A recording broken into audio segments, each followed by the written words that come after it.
let's quickly go through this. Couple thoughts on the matches. The lights out steel cage match with the Golden Lovers of Kenny Omega and Kota Ibushi with Darby Allin, Hiroshi Tanahashi, and Will Ospreay against Claudio Castagnoli, Jon Moxley, the Young Bucks, and Gabe Kidd. I think this.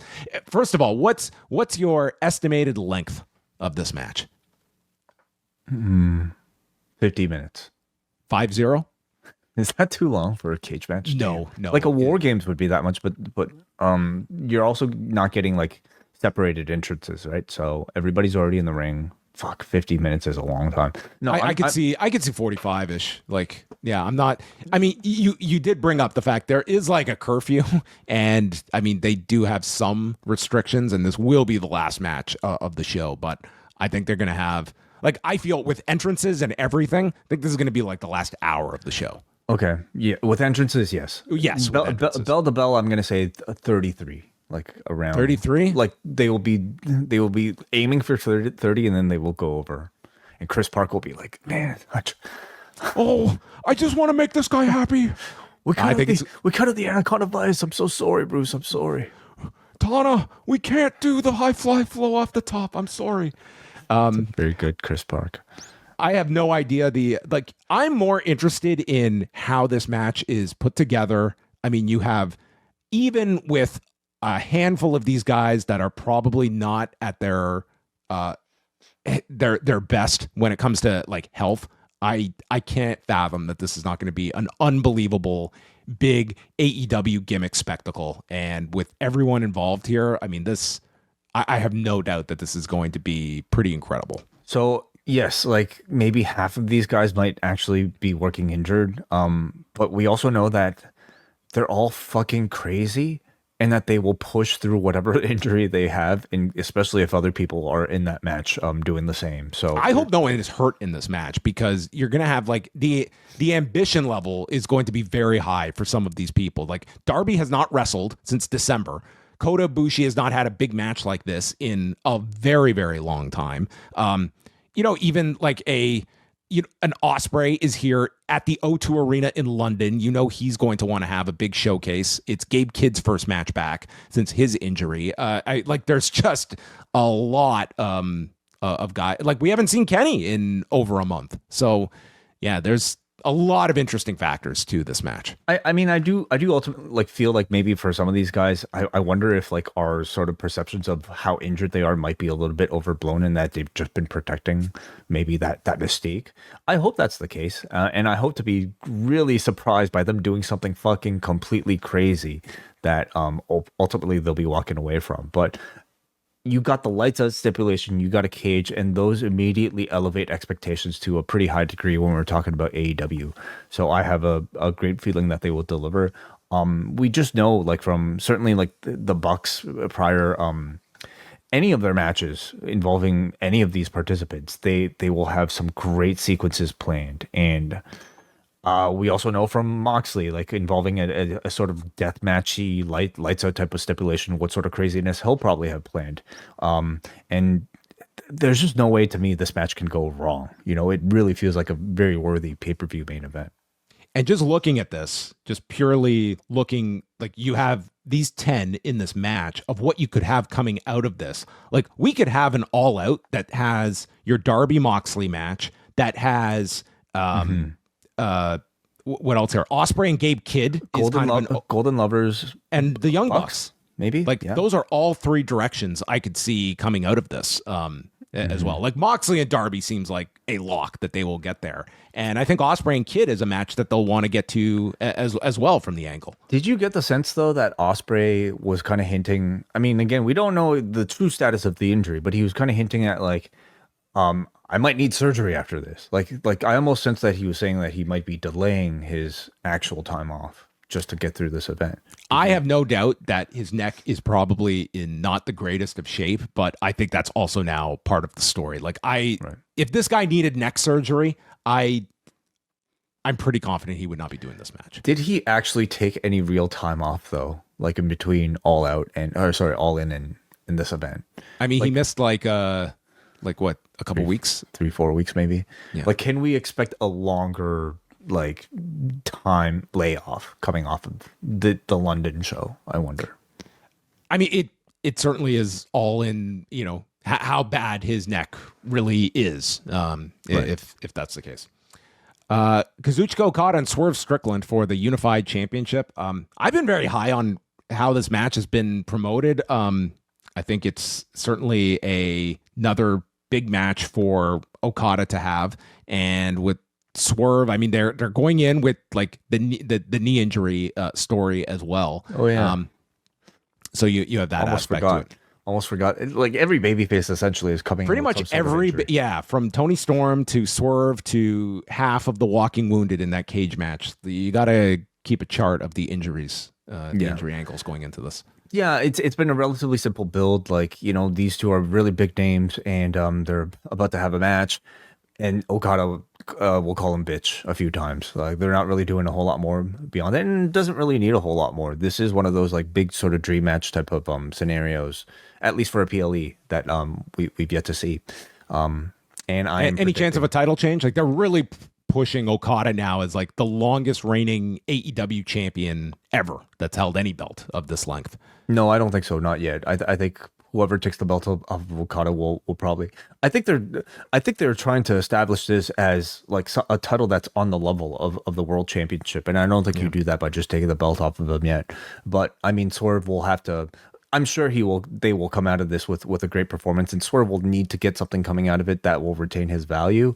So I wonder if there's a bit of a fuck finish in there somehow, or if it's just the type of thing where he nearly beat Okada and he's going to try hard again in the future to try to beat him again one more time.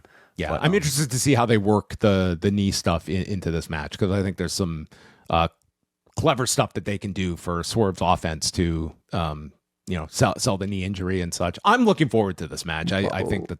How much time for this one? Like 25. I think it'll get a fair amount of time.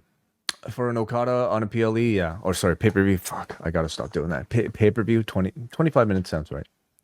The Hurt Syndicate, Brodito, and FTR for the tag titles. I see FTR winning the belts, and either Brody or Bandito taking the fall. God, this would feel like those rumors like pretty harshly, wouldn't it?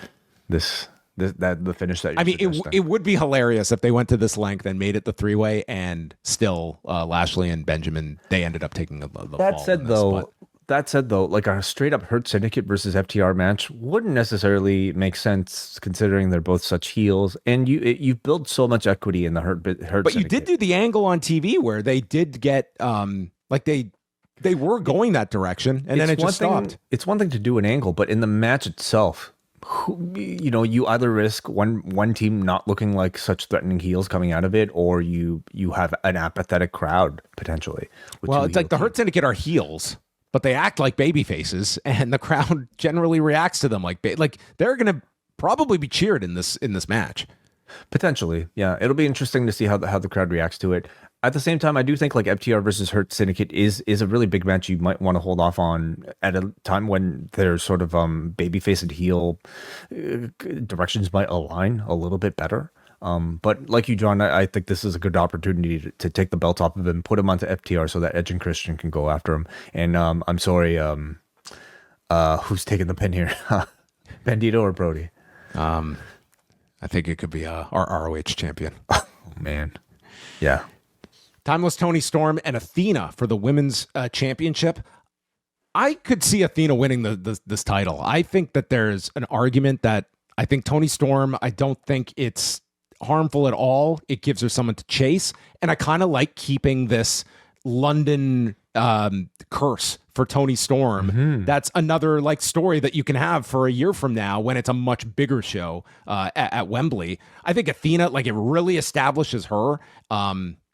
So I think like Athena winning this title is I'm certainly open to that possibility. I like it a lot myself. I think as a way for Athena to really get like a main roster type of like, it really establishes her as now part of the AEW women's roster that retains the great value that they built in her Ring of Honor run. I think you have her immediately become champion and carry on that reign, or at least like just transition one reign to another. So So it I also like that helps, booking. like, if she is on that ROH pay-per-view, I mean, it does kind of elevate that ROH show that's happening at next weekend. Okay, so I guess the other question after that is, okay, let's say she beats Tony, then how do you get her to drop the Ring of Honor title? Do you have her lose to Mina, or what? What do you do? I mean, those are your options. I mean, Because she shouldn't be taking a pinfall if she shouldn't be taking. it's kind of any like the sort of Asuka loss. deal when she was NXT Women's Champion. She had that lengthy reign, and then she goes to the main roster and she just relinquished the title. But you got the match build between Athena and Shirakawa. Yeah. I think at that point, like, you go through the match, and those are your options. Like, you could have Athena retain and just she retires as the forever champion. You've put so much into this title reign. I feel like that's just such a lackluster ending to it to just give it up. So I don't know if Mina's the person though to end it. But who would be, like, for Ring of Honor? I think Mina is a fine. Bozilla. I guess ask her when the contract runs out, I suppose. Maybe Alex Windsor. Maybe that's the role. Yeah, the whole like Death Before Dishonor like confuses things a little bit, but I mean, I can really see Athena winning for the very reason that I think to make the contract win feel like a big deal, first of all, but also to carry on this London curse.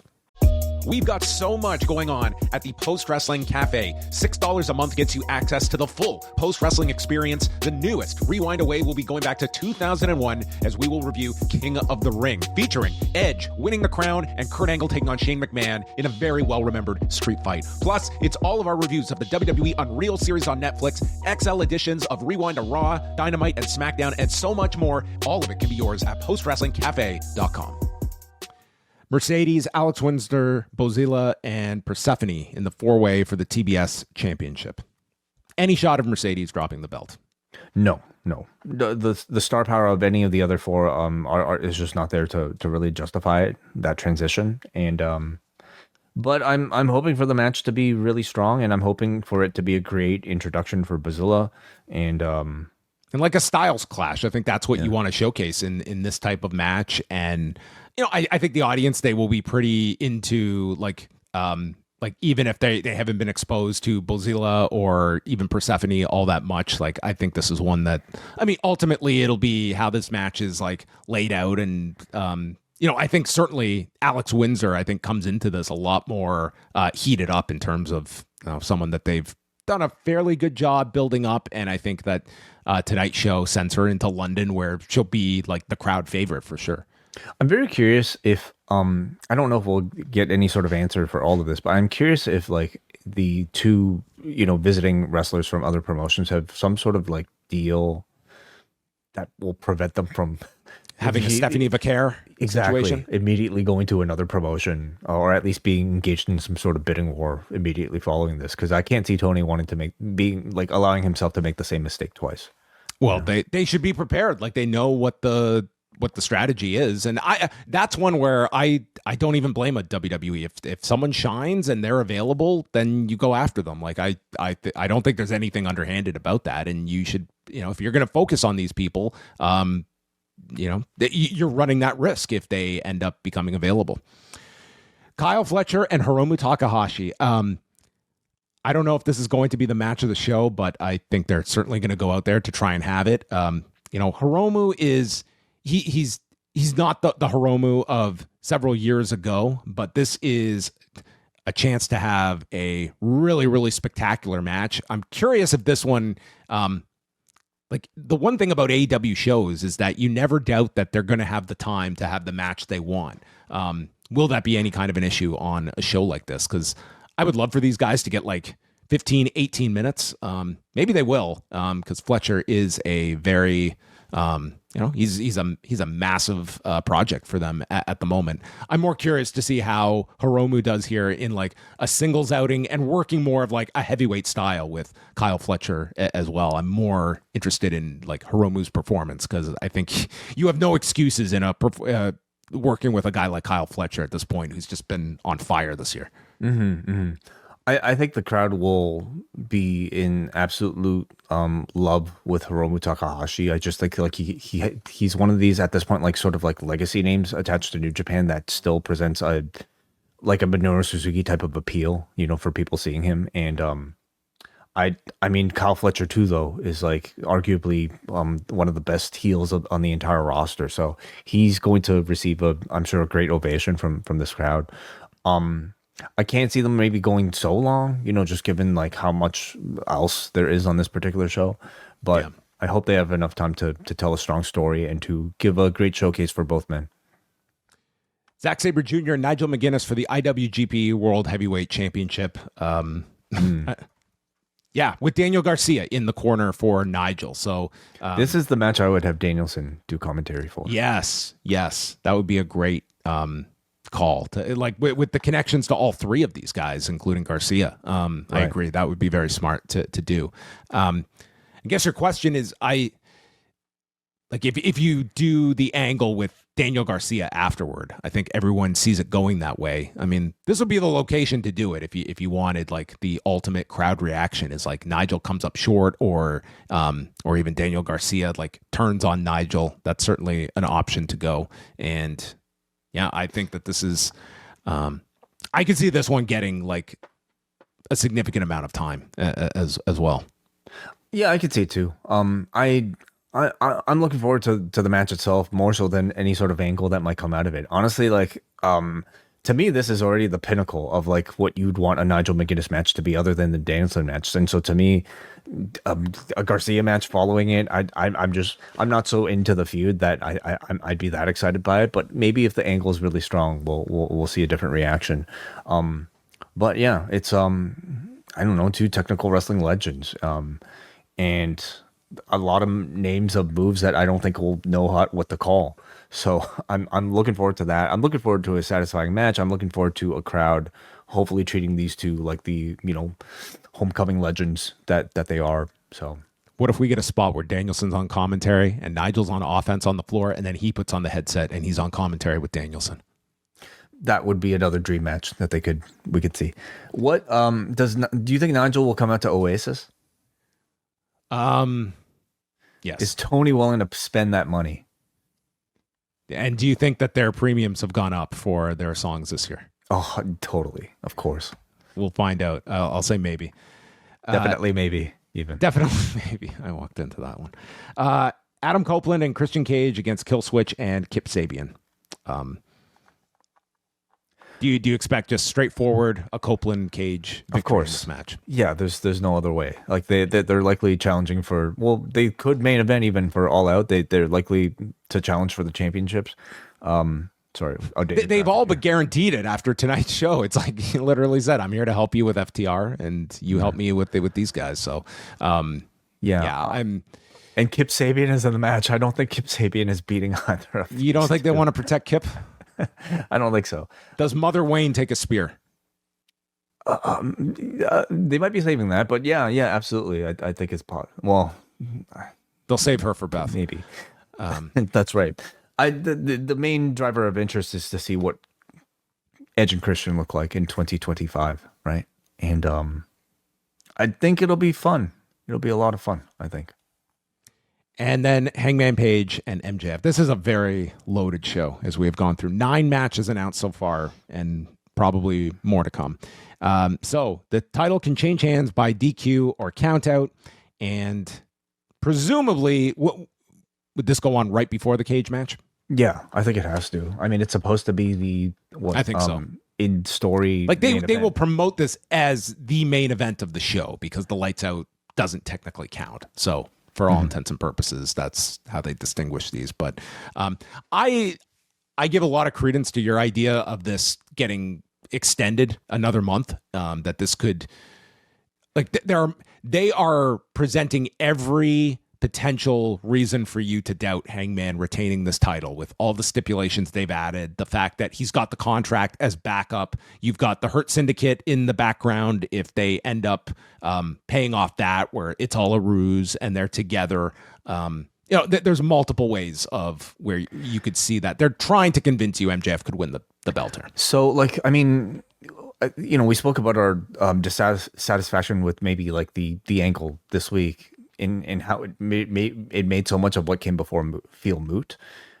I do wonder if the plan was to always have the contract still in place, or if they had committed to actually getting rid of the contract to execute this match. Did something change over the past week? Because maybe they wanted a bit more firepower for one of their future pay-per-views. I guess I wonder because it just seems a little bit inconsistent, that storytelling. Anyway, well, I'll say this for sure is that you've known now for over a week that this September 20th head-to-head battle is coming, and you better have a card in mind for that show and not just a bunch of maybes. So I would think like Tony Khan has that September 20th show hammered out, if not before last week, certainly by now. And I could certainly see this being run back next month with some kind of stipulation, or if you using the contract, and this time, no DQ this time. MJF promises if I don't win the title, I'll light myself on fire, like Kane promised in '98. Okay, wow, that would be quite a Toronto. Maybe he'll threaten to light Kill Switch on fire. Maybe. But yeah, like considering that this is not the main event of this particular show, and that the contract is still in play, I could see this extending to next month. I think it would also give Page a pay-per-view title defense as well, heading into it. The Hurt Syndicate element is still, I think, to me, a lingering aspect of it all. That might not play itself out in this particular match, but I'm kind of curious to see if there's any there. We know in ring it's going to be excellent. I don't think there's already any doubt, with the chemistry between the two. Yeah. I don't even throw out the notion of like doing, like you cash in the contract here, and like that's one option. And I think he will threaten. At least he will threaten. I think you have to tease it. For sure. Page will win this match. MJF will throw a fit. Will threaten to use the contract right now. Somehow he will be thwarted, and we get our next match at All Out. Yeah, like there's literally no benefit to MJF winning this match. Like it has to be, or else the contract is like it's a non-entity. Yeah, I think they also probably want to end the show with, if you're going to do a title change, you might want to end the show with that visual rather than just going to the lights out match right afterwards. But we'll see. Right, so that's the card. I think it looks outstanding. Like this show, to no one's surprise. These shows have to be at this point for AEW. Every show has to feel like it's can't miss. Yeah, and that goes especially so for next month as well. And the crowds, are obviously they're going to be amazing. Yeah, and we didn't mention it, but WrestleTix has it at over 17,000. They will be sold out, and this is going to be one of the biggest gates in the company's history. It's not going to be like top 3, but I think it will be top 5 if I'm not mistaken. So they've done very well for the show at the O2. 9 matches on the main card. I'm sure more to be announced after Collision.